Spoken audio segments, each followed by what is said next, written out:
Se il Veneto, nonostante le piogge, non ha subito particolari criticità è grazie anche alle opere che sono state realizzate negli anni dall'attuale governo regionale.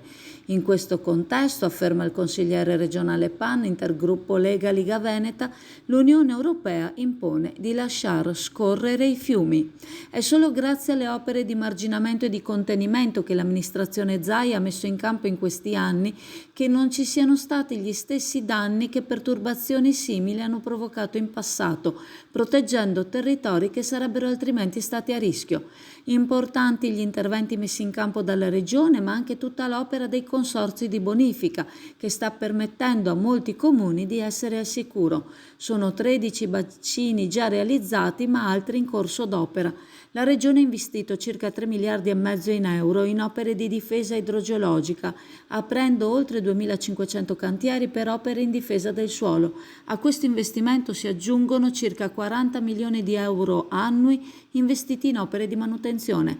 Si tratta di economie che vanno investite nella sicurezza del territorio in caso di precipitazioni intense che a causa del cambiamento climatico sono sempre più frequenti e violente.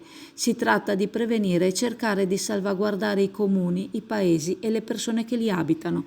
Con questi importanti investimenti, con queste opere, l'Europa pensa di lasciar scorrere i fiumi, senza considerare che paesi come l'Italia rischiano di andare sott'acqua, sottolinea PAN. Con l'approvazione della legge per il ripristino della natura, prosegue il consigliere, si impone agli Stati membri di rinaturalizzare almeno il 30% degli habitat.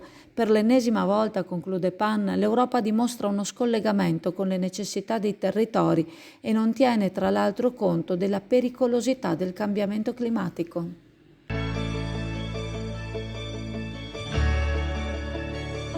Carne al fuoco, specialità carne. Sughi gustosi, tagli ricercati, ricchi panini e i capricci di mare. Dal lunedì al venerdì puoi scegliere anche l'ottimo menù carne al fuoco, diverso ogni giorno. Il tutto servito o take away. Carne al fuoco in Viale Umbria a Sottomarina.